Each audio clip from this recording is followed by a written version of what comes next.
11ই August আরজি করের এই নারকীয় ঘটনা নিয়ে তিনি একটি বিবৃতি দিয়েছিলেন। সৌরভ এদিন দাবি করেছিলেন তার বক্তব্যের ভুল ব্যাখ্যা করা হয়েছে। সৌরভ সেদিন বলেছিলেন, খুবই দুর্ভাগ্যজনক ঘটনা, নক্কারজনকও বটে, এমন অপরাধের কোনো ক্ষমা নেই। এই ঘটনার প্রশাসনের অবিলম্বে পদক্ষেপ নেওয়া উচিত।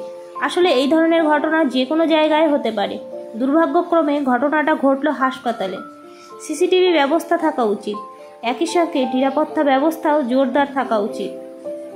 তিনি আরও বলেছিলেন, একটা ঘটনার উপর ভিত্তি করে পুরো সিস্টেম নিয়ে সমালোচনা করাটা ঠিক নয়।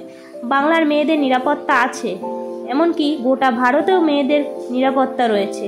এই ধরনের জঘন্য অপরাধ পৃথিবীর যে কোনো জায়গাতেই হতে পারে, তবে এই ঘটনার কড়া হাতে মোকাবেলা করতে হবে।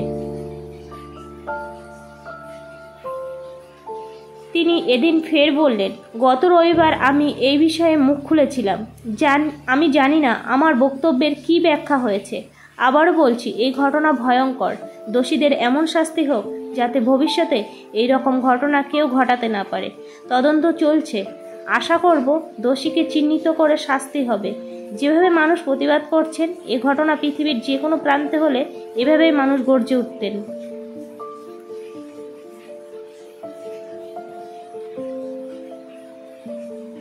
ডাক্তারদের যে আন্দোলন চলছে সেই প্রসঙ্গে সৌরভ বললেন, সেই দিকটাও চিকিৎসকের ভাবা উচিত, কারণ প্রচুর মানুষ চিকিৎসকের মুখের দিকে চেয়ে থাকেন। চিকিৎসা না হলে সেক্ষেত্রেও প্রচুর অসুস্থ মানুষের অসুবিধা হয়।